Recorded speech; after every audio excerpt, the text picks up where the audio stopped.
Vamos a buscar entonces nuestras Biblias, el texto para esta mañana, Romanos capítulo 12 y el verso 9.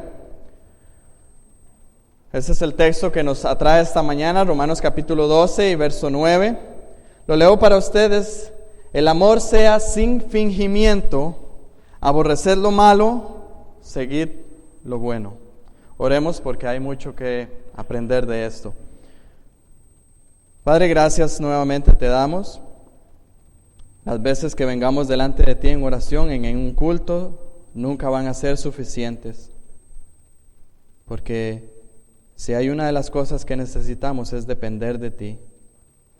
Y para este tiempo en el cual vamos a dedicar a la exposición de tu palabra, esa es mi situación.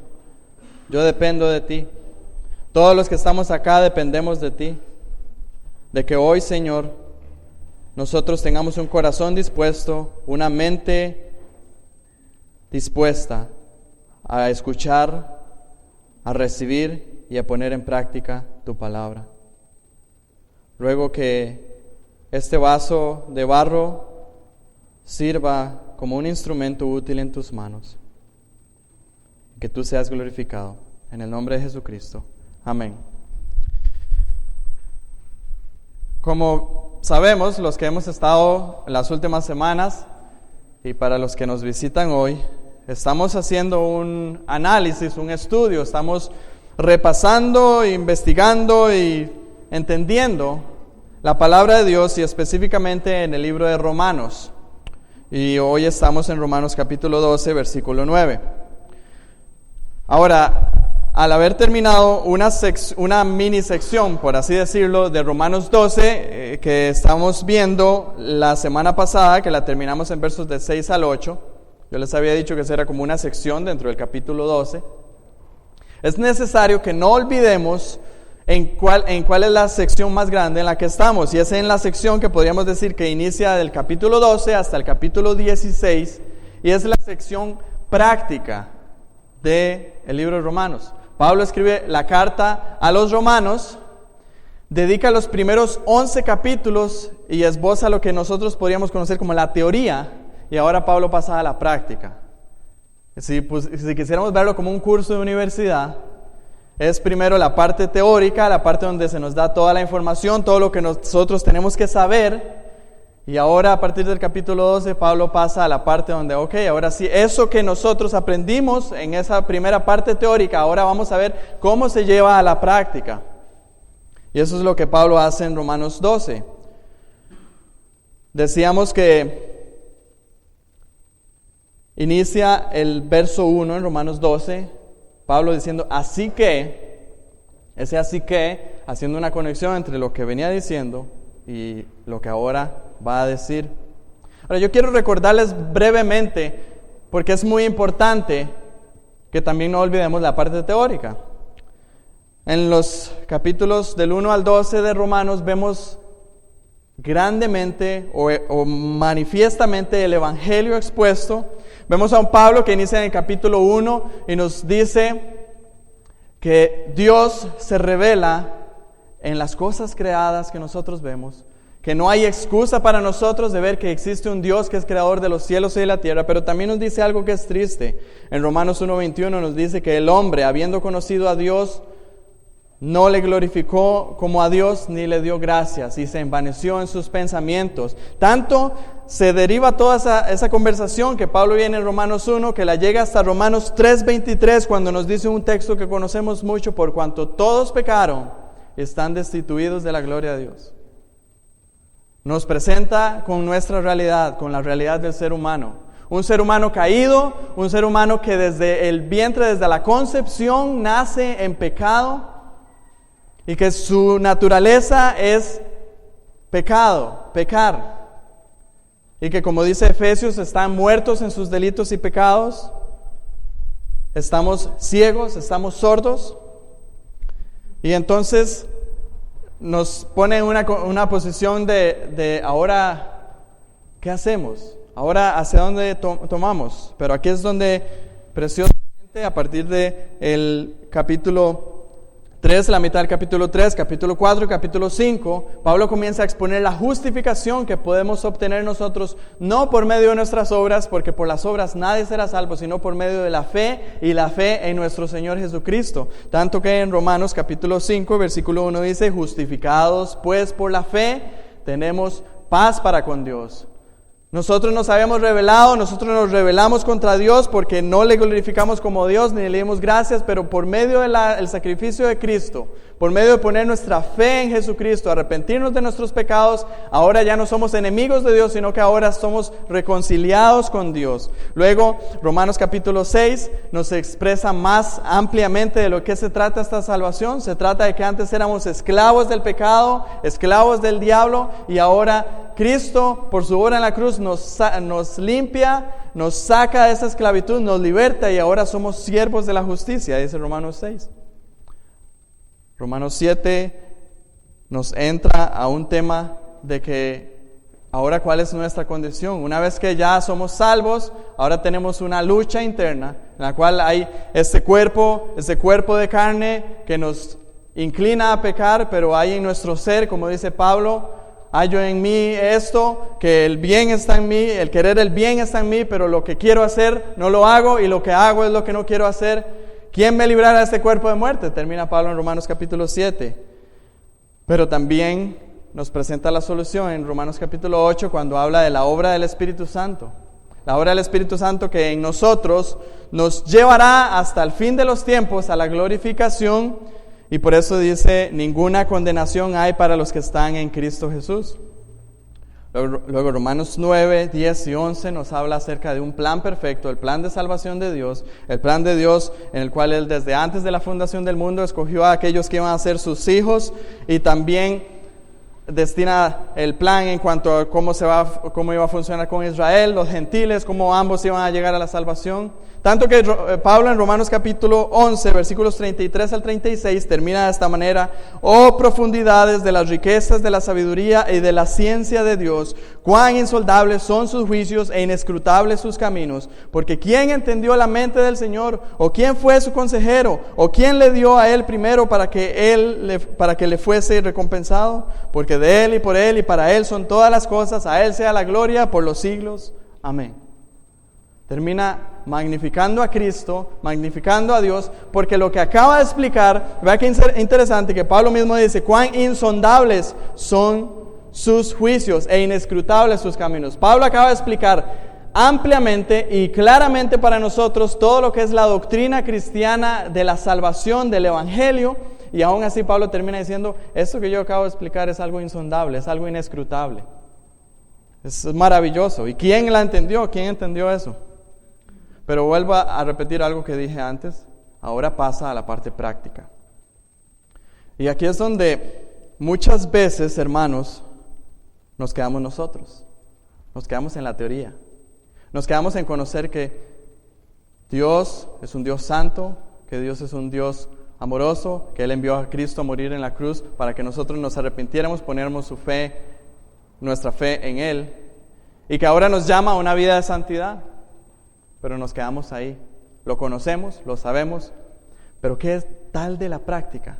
Por eso es que Pablo entonces pasa a esta parte y es sumamente importante. La parte de la teoría y la parte de la práctica. Entendamos esto, sin los primeros 11 capítulos de Romanos nunca vamos a llegar a los siguientes capítulos, a capítulo 12, 13, 14 y 15. Pero de igual manera, si tenemos capítulos 1 al 11, los entendemos muy bien, pero no aplicamos a nuestra vida capítulos 12, 13, 14 y 15 y 16, tampoco estamos haciendo nada. Y eso es una preocupación muy grande que tengo yo, y por eso quería hacer esta exhortación antes de entrar a estudiar meramente el texto.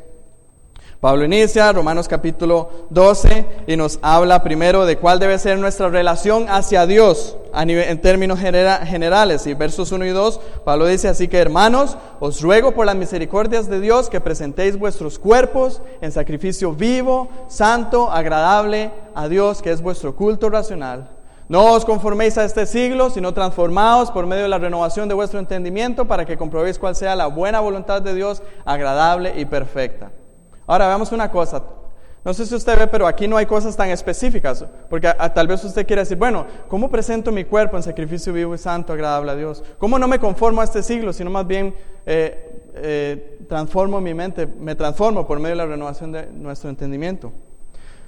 Yo creo que Pablo retoma este tema a partir del versículo 9. Y retoma también el tema que vimos en versos del 3 al 8, donde Pablo habla acerca de cuál es nuestra relación con nuestros hermanos. Entonces comienza a dar una serie de mandatos directos. Hay por lo menos desde el versículo 9 hasta el versículo 21, por lo menos 25 mandatos directos de cómo podemos presentar nuestros cuerpos en sacrificio vivo y santo agradable a Dios, de cómo debe ser nuestra vida práctica en la vida cristiana a la luz de lo que hemos visto en los primeros 11 capítulos.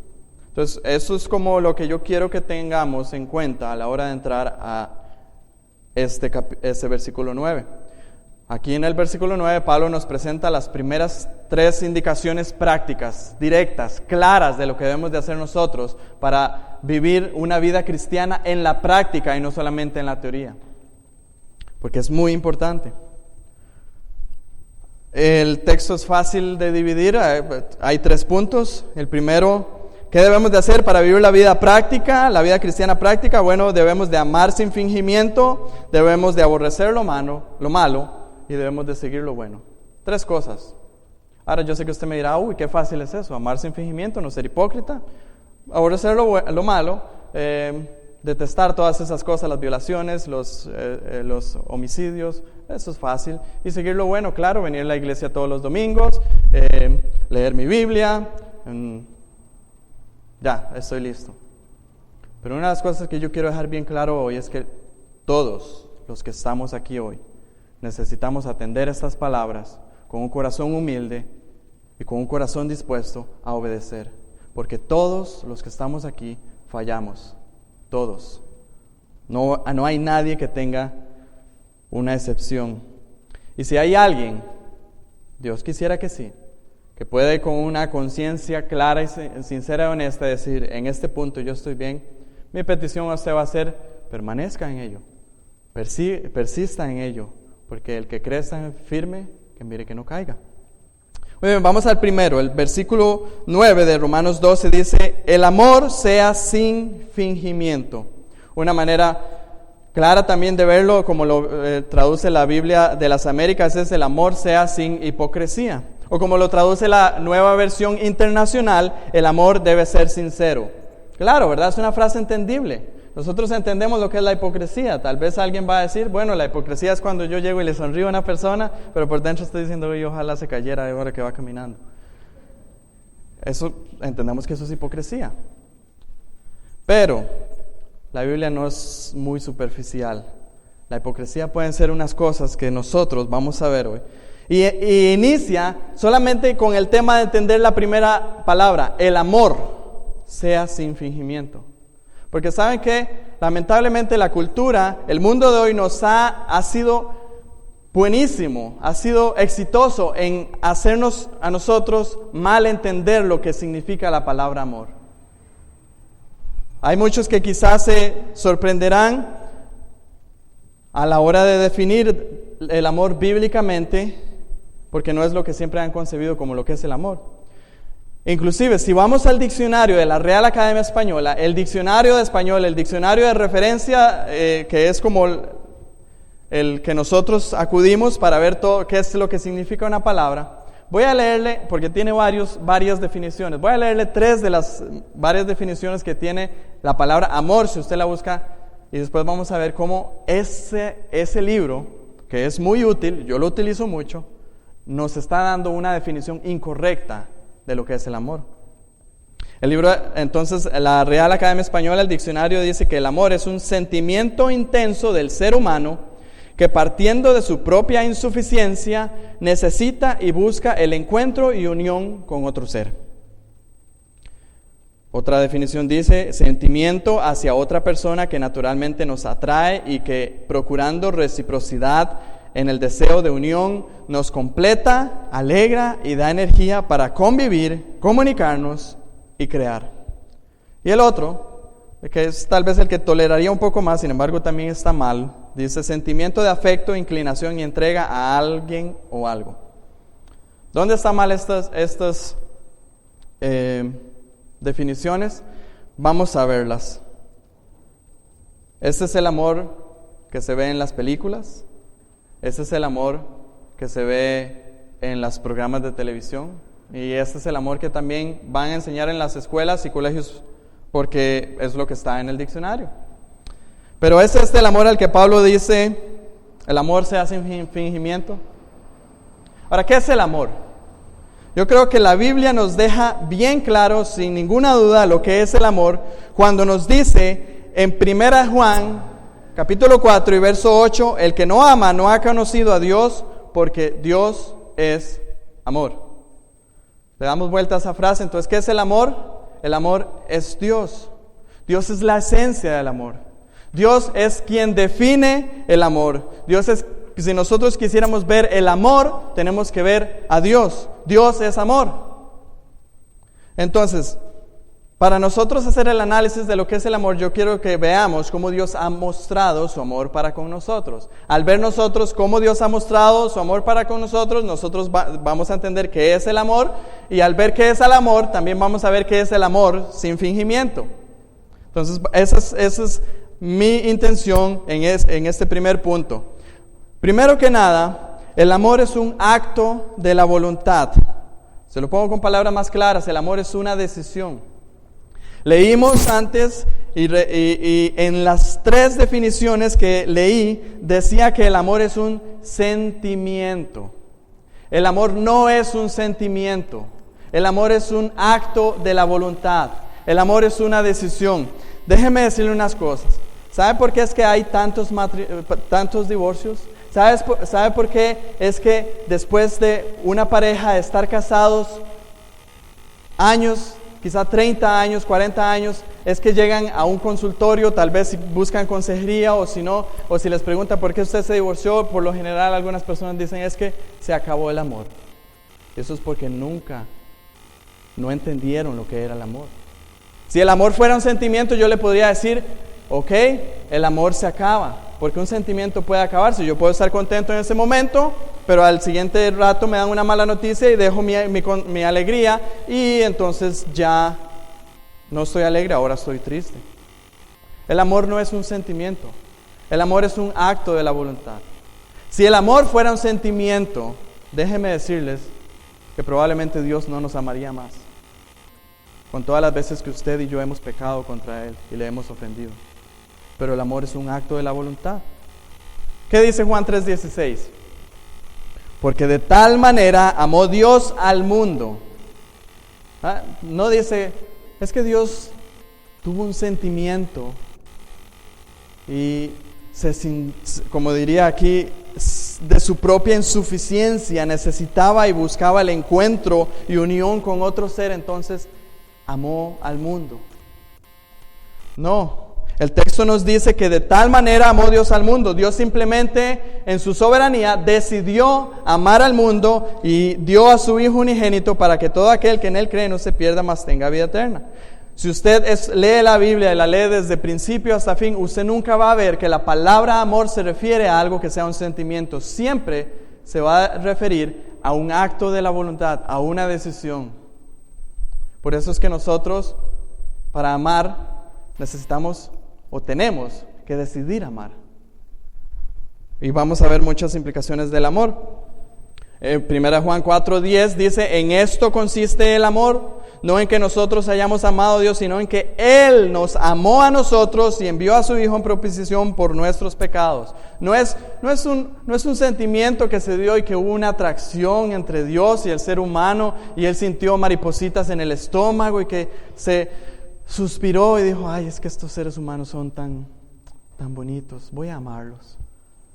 No, Dios simplemente decidió, y Dios decidió desde antes de la fundación del mundo amar, y decidió a pesar de. Ese fue el amor de Dios. Dios decidió amar al mundo, entregó a su Hijo unigénito para que por Él pudiera ser salvo todo aquel que cree. El amor es un acto de la voluntad. El amor también es visible o demostrable, podría ser la palabra. No es algo místico, algo que flota en el aire. No es que cuando una pareja está enamorada son solo sentimientos. Los que hemos estado casados más de 2 años podemos decir eso. El amor no solamente es sentimientos. Quiero hacer la aclaración, el amor conlleva sentimientos, conlleva emociones. Yo a los próximamente 7 años de casado, hasta esta hora puedo decir con sinceridad delante de ustedes, yo siento en mi corazón el amor por mi esposa. Pero si yo me basara por los sentimientos, probablemente en algún momento de ira con ella por alguna cosa que sucedió, ya me hubiera divorciado. Porque si me hubiera guiado por los sentimientos, porque si yo hubiera pensado que el amor son sentimientos, entonces no, hay un punto en el que hay un corte ahí, hay algo. Pero como es una decisión que inclusive viéndolo en el tema de la pareja, de la unión matrimonial, cuando están frente al altar, lo que dicen es, yo siento esto y esto y esto por la persona, ¿no? Lo que dicen es, yo digo que te voy a amar en el hambre y en la escasez, en la riqueza, en la pobreza. Inclusive la misma terminología habla de que se ha tomado una decisión de amar. Y eso entonces se hace de una manera visible, se hace de una manera demostrable también. Esa decisión se demuestra, no es simplemente que yo le digo a mi esposa te amo, o le digo a mis hijos te amo, y ya, y que mis palabras bastan, sino que se muestra. Dios mostró su amor para con nosotros. En Romanos capítulo 5, versículo 8 dice, mas Dios muestra su amor para con nosotros, en que siendo aún pecadores, Cristo murió por nosotros. Y en 1 Juan 3:1 dice, mirad cuál amor nos ha dado el Padre para que seamos llamados hijos de Dios. Dios ha demostrado su amor, lo ha demostrado ampliamente. Dios no solamente nos escribió un libro y nos dijo, te amo. No solamente nos escribió una carta diciéndonos te amo, sino que Dios amó. Dios amó y lo demostró, y de la manera más magnífica que pudo haberlo demostrado. Otro aspecto también importante del amor es que el amor se demuestra, y este es derivado de ese que acabo de decir, el amor se demuestra en una acción dirigida en beneficio de su objeto. El amor se demuestra, ponerlo en otras palabras, el amor conlleva una acción y la acción es en beneficio de la persona amada. Yo no amo. El amor verdadero, el amor que la Biblia describe, yo no amo dependiendo de si la persona o otra persona me ama a mí. Si la otra persona me es buena o no es buena conmigo. Porque si así fuera el amor, Dios ya no nos amaría. No es así.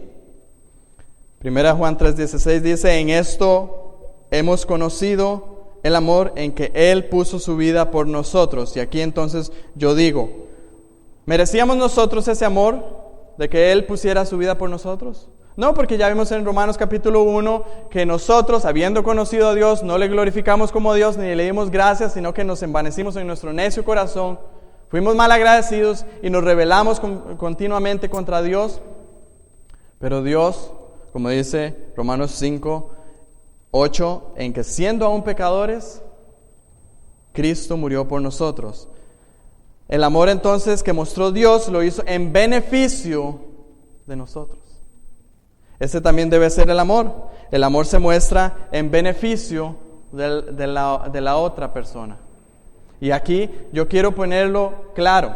El amor que se muestra en beneficio de la otra persona no es solamente en la pareja, sino también en los hijos, también en las relaciones de familia, en las relaciones de iglesia.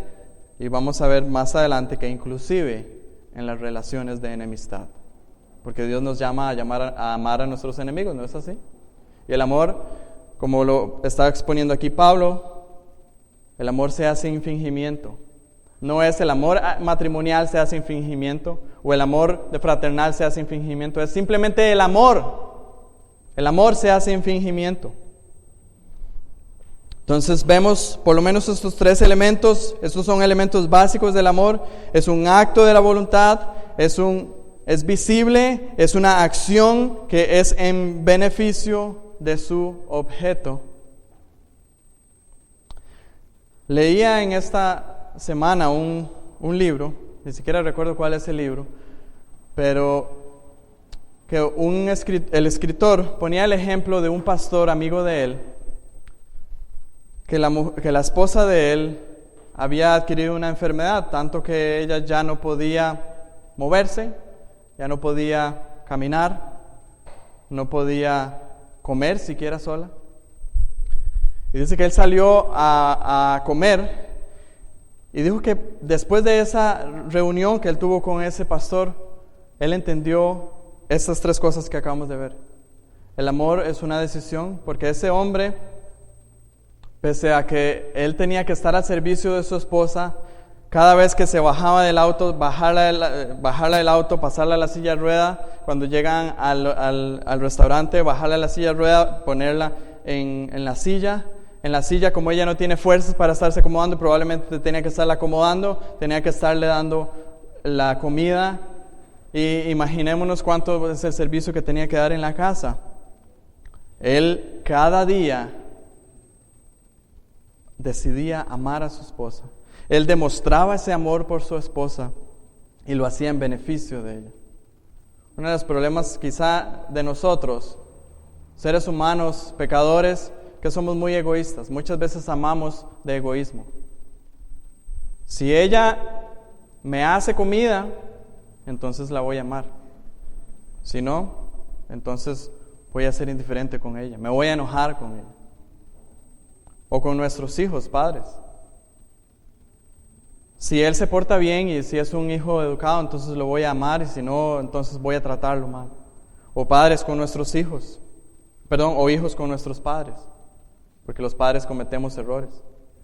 Y así también. Y cuanto más en la relación de iglesia. Qué triste es escuchar cuando una persona, y gracias a Dios yo no lo he escuchado acá, pero he escuchado que se da, deja de asistir a la iglesia simplemente porque fulanito o sultanito le hizo una mala cara. Entonces usted es una persona egoísta y está amando dependiendo de que si los otros le hacen buena cara o mala cara. ¿Ven lo que estamos diciendo acá?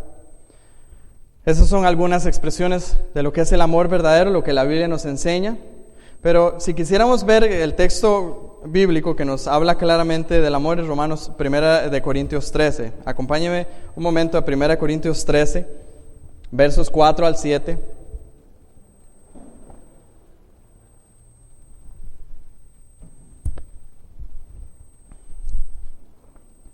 Primera Corintios 13, versos 4 al 7.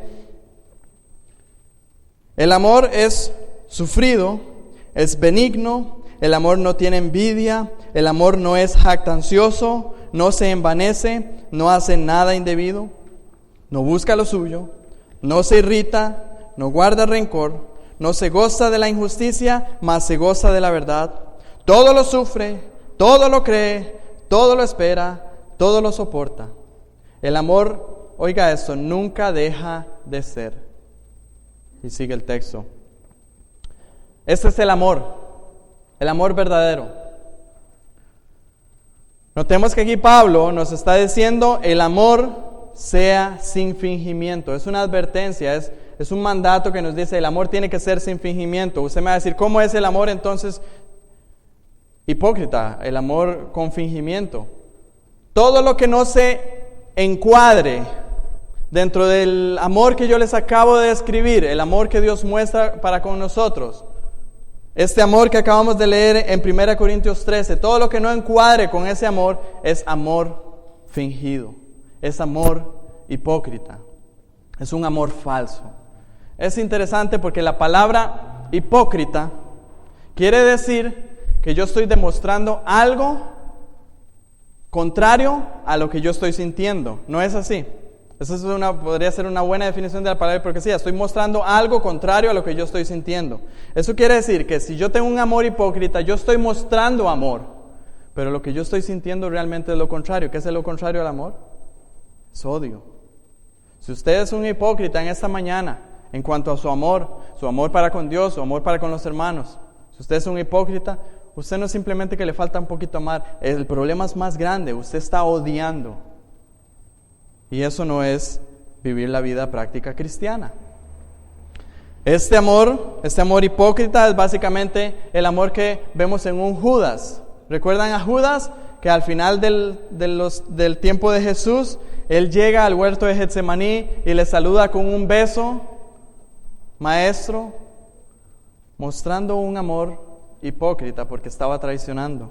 Este también es el amor que profetiza Isaías cuando dice que este pueblo, acerca del pueblo de Israel, se acerca a mí con su boca y con sus labios me honra, pero su corazón está lejos de mí.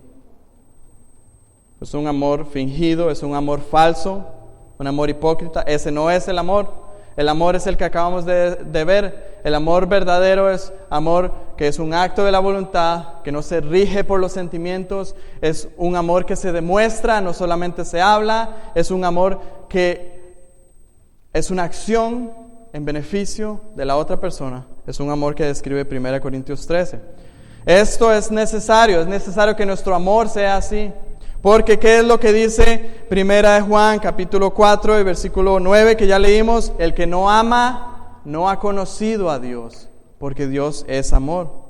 Esto no solamente nos lo dice Pablo, sino que nos lo dice Pedro también en 1 Pedro 1:22. Dice, habiendo purificado vuestras almas por la obediencia a la verdad mediante el Espíritu, para el amor fraternal no fingido, amaos unos a otros entrañablemente de corazón puro. Y Juan también nos lo dice, hijitos, no amemos de palabra ni de lengua, sino de hecho y en verdad.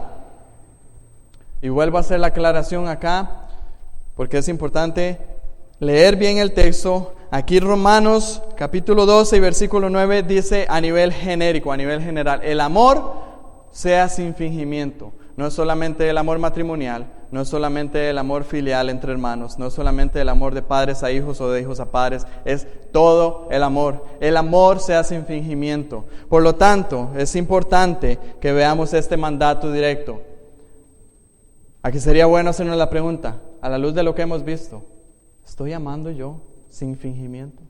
¿Es mi amor real o lo que estoy viviendo yo es un amor hipócrita? ¿Un amor egoísta?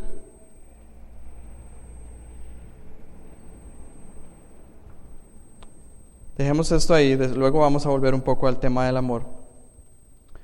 Pablo dice, el amor sea sin fingimiento, y pasa a otra cosa práctica, un mandato directo y claro. Aborreced lo malo. Aborreced lo malo. La palabra que aquí usa para aborrecer es interesante. Denota el estremecerse, el alarmarse. Podría casi que traducirse como tener un odio intenso por lo malo. Si buscamos la palabra aborrecer, en este caso sí nos ayuda, en la Real Academia Española dice que el aborrecimiento es una aversión a algo o a alguien. Es tener un rechazo o una repugnancia frente a alguien o algo. Ese es el aborrecer. Y ese aborrecimiento, ese odio, esa repugnancia tiene que ser hacia lo malo. Dice Pablo, aborreced lo malo. Lo malo es todo lo que tiene una influencia mala, todo lo que tiene un efecto malo, todo lo que es contrario a lo que Dios ha determinado en su palabra. Este aborrecimiento a lo malo, vean la conexión que tiene con lo que vamos a decir, se deriva de un amor genuino. Vean lo que dice el Salmo 97, verso 10. Los que amáis a Jehová, aborreced el mal.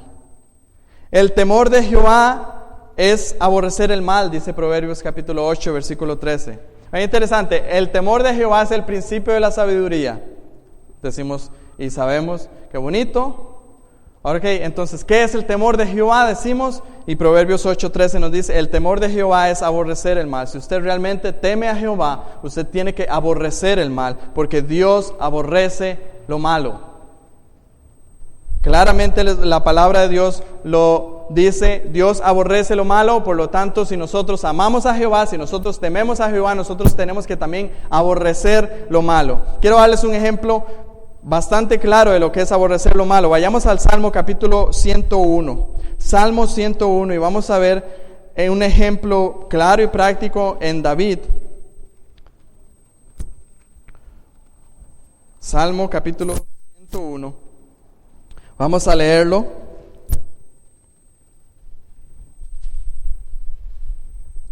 Salmo 101 dice así: misericordia y juicio cantaré, a ti cantaré yo, oh Jehová. Entenderé el camino de la perfección cuando vengas a mí. En la integridad de mi corazón andaré en medio de mi casa. Pongamos atención, verso 3. No pondré delante de mis ojos cosa injusta.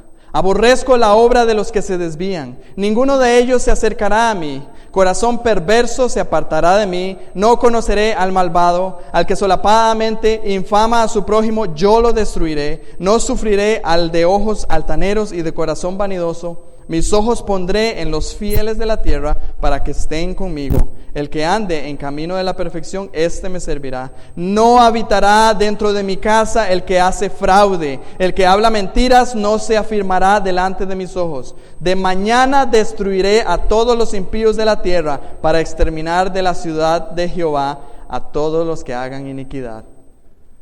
Yo le aseguro que David odiaba lo malo. Él aborrecía lo malo. Y vea qué posición la que tenía David. David era el rey de Israel. Por lo tanto, si él decía, exterminaré de la ciudad de Jehová a todos los que hagan iniquidad, teman todos los malos. Yo sé que suena muy duro. De mañana destruiré a todos los impíos, dice David. Pero esta es un ejemplo de lo que es aborrecer lo malo. Lo malo en nuestra casa no debería tener cabida. Lo malo en nuestros pensamientos no debería tener cabida. Lo malo en nuestra boca no debería tener cabida. En lo que hacemos, en cualquier cosa, no debería tener cabida lo malo. Debemos de aborrecer lo malo. Aquí yo quiero que hilemos más delgado, porque es muy fácil aborrecer a los violadores. Es muy fácil aborrecer esas noticias que se presentan en los canales de televisión que dicen que fulanito asesinó a su hijo. O vemos a un padre golpeando gravemente a un niño de 6 meses. Es fácil indignarse contra ese tipo de cosas. Pero yo le pregunto, ¿usted se indigna cada vez que usted miente? ¿Usted se indigna cuando usted ve su orgullo? ¿Usted se aborrece a sí mismo, como decía Pablo, miserable de mí, ¿quién me librará de ese cuerpo de muerte? Cuando usted trata mal a sus hijos, cuando usted trata mal a su esposo, trata mal a su esposa. ¿Usted de veras aborrece el mal? ¿Usted desearía eliminar de sí todo el mal que hay? Acabamos de cantar hace un poco una canción que el coro, a mí me da temor ese coro. Ustedes han entendido lo que es decirle al Señor, manda Señor fuego del cielo que venga y consuma toda la maldad. ¿Usted entiende lo que dicen esas palabras? Está queriendo decir que probablemente usted, si canta esas canciones, está mandando un juicio sobre usted mismo, porque usted y yo somos malos. Ese es aborrecer el mal, y la palabra de Dios nos ordena aborrecer lo malo. Salmo 34 dice, apártate del mal. Amós 5:15 dice, aborreced el mal. Y esto no solamente es un mandato, sino que también el mismo Jesucristo nos enseña y nos mostró lo que es el mal. En Hebreos capítulo 1, verso 9, hablando de nuestro Señor Jesucristo, citando a un salmo que profetizaba al mismo Jesucristo, dice, de Jesús, has amado la justicia y aborrecido la maldad, por lo cual te ungió Dios, el Dios tuyo, con óleo de alegría más que a tus compañeros. Por lo tanto, debemos de seguir ese ejemplo de Cristo, el ejemplo que nos dio de que Él ha aborrecido la maldad. Entonces, hagámonos la pregunta, ¿aborrezco yo lo malo? ¿Aborrezco lo malo solamente de otros o aborrezco lo malo también de mí? ¿Aborrezco lo malo? Sigue entonces Pablo en Romanos 12 y el tercer punto que nos dice, aborreced lo malo, seguid lo bueno. Seguid lo bueno. Esto es obviamente en contraposición de lo que acabamos de ver. No solamente debemos de aborrecer lo malo y quedarnos ahí en un sentido neutro. Yo aborrezco lo malo y me quedo aquí sentado. Sino que tenemos que tener una acción positiva. Tenemos que ser activos en hacer el bien. Una de las cosas que podemos ver en Romanos capítulo 7, acompáñenme un momento, es que si usted está en Cristo, usted está en esta posición que describe Pablo.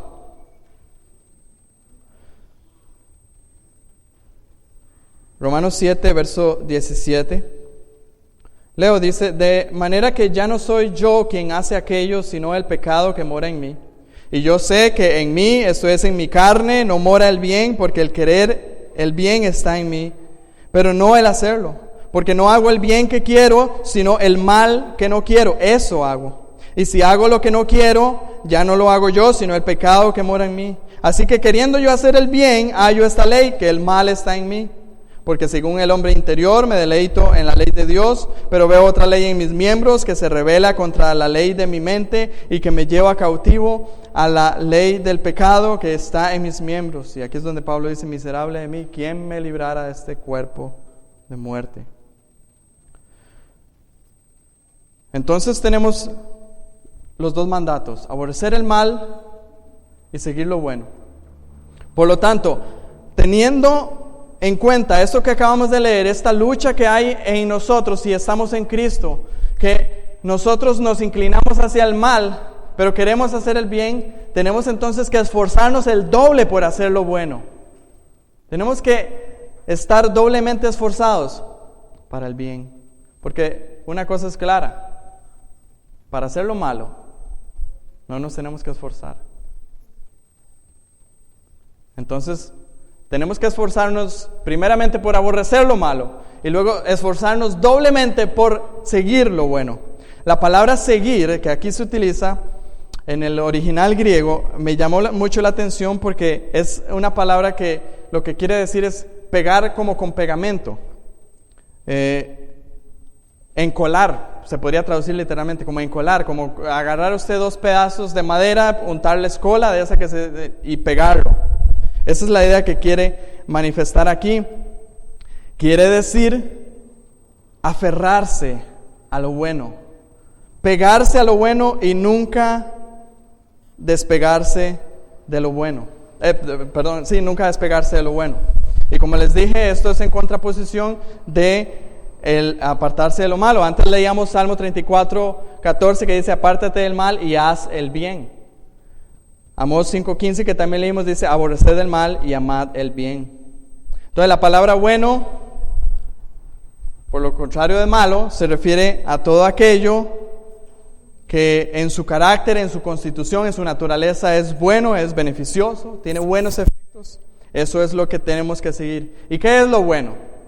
Sino lo que la palabra de Dios nos dice. ¿Qué es lo bueno sino todo lo que viene de Dios? Dice claramente Santiago, toda dádiva y todo don perfecto proviene toda buena dádiva, todo don perfecto proviene del Padre de las luces, de Dios, en quien no hay sombra de variación. Seguir lo bueno implica actuar según lo bueno, hablar según lo bueno y pensar según lo bueno.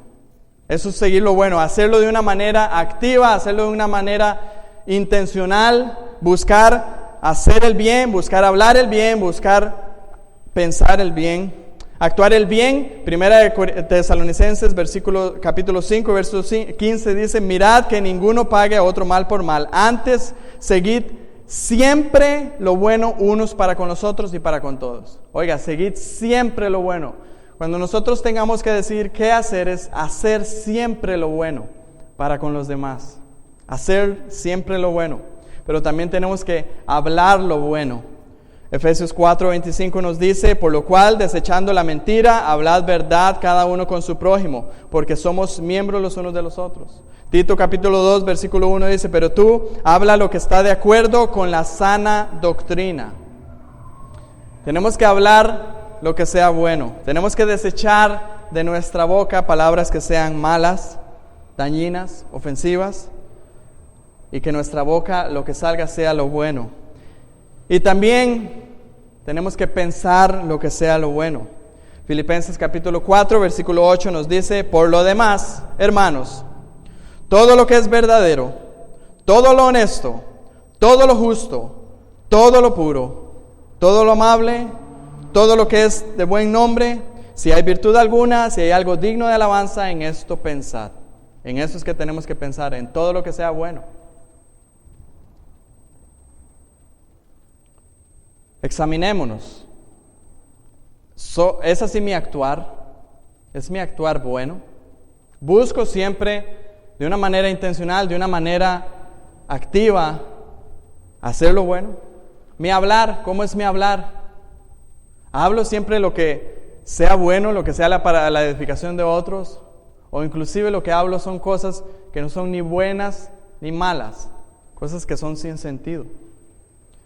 Bueno, el texto yo creo que nos habla de que tenemos que aborrecer el mal y seguir lo bueno, no quedarnos en una posición neutra. Tenemos que hablar lo que sea bueno para la edificación, para la gloria de Cristo. Y el último, pensamos lo que es bueno. Ahí donde nadie puede ver, donde nadie lo puede escuchar a usted, lo que nadie conoce, sus pensamientos, ¿son pensamientos que siguen lo bueno? ¿O son pensamientos más bien hipócritas, en los cuales usted está demostrando algo a los demás, a Dios mismo, y pensando otras cosas en su mente? Y eso es peligroso, porque Dios sí conoce su mente. Conoce todos y cada uno de sus pensamientos, y a Él no le engaña. Nadie, ninguno de nosotros le engañamos. Ahora, entonces hemos visto estos 3 puntos. Vuelvo a leer el texto. El amor sea sin fingimiento, aborrecer lo malo, seguir lo bueno. Es cierto, esto es difícil. A simple vista, cuando lo leemos de inicio, como les decía antes, el amor sea sin fingimiento, aborrecer lo malo, seguir lo bueno, parece algo que es fácil de hacer, pero cuando nos estudiamos y lo vemos, es algo que parece que no es tan sencillo como parece. De hecho, yo me atrevería a decir que es imposible para nosotros. Usted no se halla en esta situación, al menos yo me hallo en esa situación. Cuando yo veo lo que es el amor que Dios demostró para conmigo en Jesucristo su Hijo, y que Él me dice que de la misma manera que Él me amó a mí, yo debo de amar a las demás personas, cuando el texto sagrado me dice a mí que yo debo amar a Dios con todo mi corazón, con toda mi alma y con todas mis fuerzas, yo veo mi pecado y lo veo como imposible. Cuando el texto me dice a mí que yo debo de aborrecer el mal, pero veo este cuerpo de muerte como Pablo y veo que muchas veces me deleito en el mal que yo cometo. Veo que eso es imposible. Cuando yo veo el bien y los altos estándares que el texto sagrado me pone, y veo esa inclinación de mi cuerpo al mal, como ya leíamos en Romanos 7, yo veo que esto es imposible. Para usted y para mí esto es imposible, pero para Dios no es imposible. Y lo que cuenta, hermanos, no es lo que nosotros podamos hacer. No son nuestros méritos. No es nuestra acción, no es nuestra valentía, no es nuestra disposición, no somos nosotros. Lo que cuenta es Dios. Lo que cuenta es la obra de Jesucristo, que murió y resucitó, que ascendió al cielo y que ahora envía a su Espíritu Santo, el cual nos capacita a nosotros para vivir de esta manera. Entonces yo le puedo decir, si usted quiere hacer estas 3 cosas que hemos hablado hoy en sus propias fuerzas, si usted quiere esforzarse por todos los medios por hacerlo, usted nunca lo va a hacer a menos que usted se rinda ante Dios, se rinda ante Cristo, aquel que le puede hacer a usted capaz de cumplir con estas 3 cosas. No lo podrá hacer. Por eso entonces no podemos amar sin fingimiento si no hemos conocido a Dios. Ya leíamos 1 de Juan capítulo 4 versos 7 y 8 dice: Amados, amémonos unos a otros porque el amor es de Dios. Todo aquel que ama a Dios es nacido de Dios y conoce a Dios. El que no ama no ha conocido a Dios porque Dios es amor.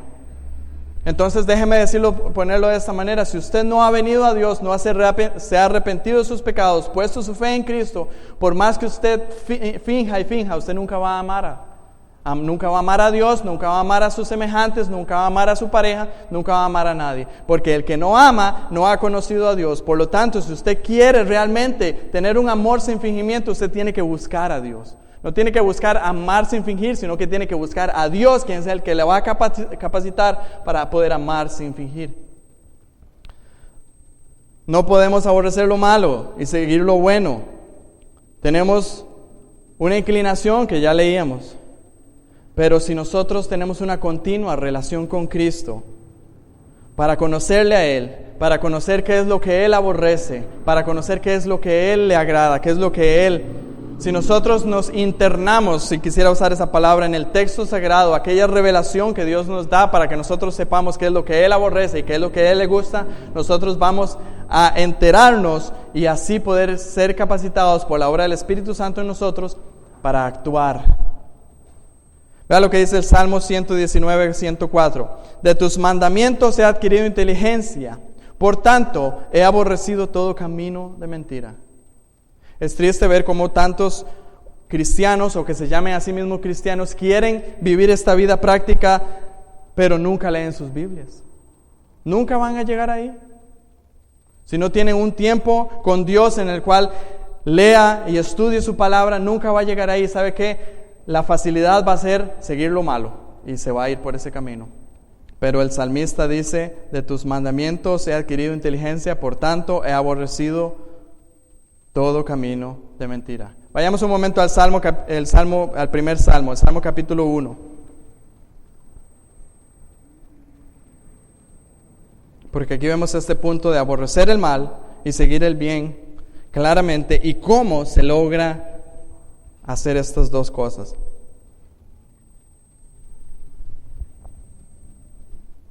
Dicen los primeros 3 versos del primer salmo: bienaventurado el varón que no anduvo en consejo de malos, ni estuvo en camino de pecadores, ni en silla de escarnecedores se ha sentado, sino que en la ley de Jehová está su delicia, y en su ley medita de día y de noche. Será como árbol plantado junto a corrientes de aguas, que da su fruto a su tiempo y su hoja no cae, y todo lo que hace prosperará.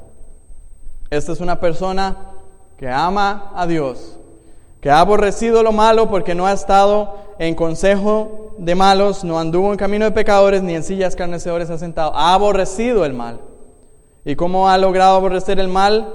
Meditando en la ley de Jehová de día y de noche. Por lo tanto, entonces es una persona que es como un árbol plantado junto a corrientes de aguas, que da su fruto en su tiempo y su hoja no cae. Es una persona que sigue el bien, que da fruto para Dios.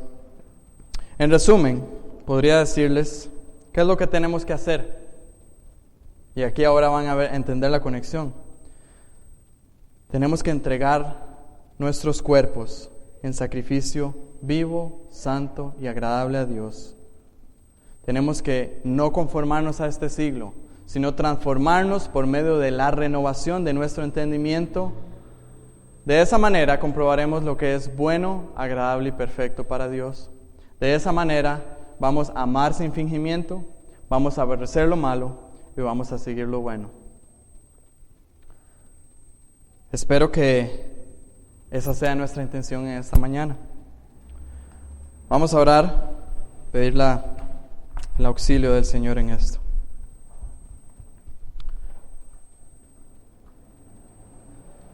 Padre, solamente tú eres bueno, solamente tú eres recto, solamente tú eres perfecto. Tú eres amor, tú eres bien y tú aborreces lo malo. Oh Señor, los 3 mandatos que recibimos aquí hoy en este texto, tú eres eso. Tú lo has demostrado, lo vives, es tu naturaleza. Por eso es que acudimos a ti, oh Señor, rogando que tú seas el que nos capacites para eso. Y es mi deseo también, oh Dios, que si hay alguien en esta mañana acá que no tiene ni idea de qué es amar, que más bien su deleite está en el mal y su aborrecimiento hacia el bien, es porque no ha venido a ti. Oh Señor, que tú traigas a él el arrepentimiento y la fe para que sea salvo, para que experimente a Cristo y pueda entonces comenzar este camino de vida cristiana, este camino que lleva a la vida eterna este camino que trae verdadero gozo, verdadera paz, verdadera satisfacción, y que en ello tú seas glorificado. Ruego, Señor, tu auxilio para con nosotros en esta mañana, porque somos incapaces de hacerlo por nuestros propios méritos. Por eso es que acudimos a los méritos de Cristo. Por eso es que urgidos venimos delante de tu presencia, clamando que tu Espíritu Santo, a través de tu palabra, haga la obra en nuestros corazones, para que nosotros, ante este gran reto de vivir la vida práctica cristiana, seamos victoriosos, porque tu palabra lo dice, que en Cristo somos victoriosos. En Cristo venceremos, porque Él ya ha vencido al mundo. Sea la gloria para ti, en el nombre poderoso de nuestro Señor. Amén.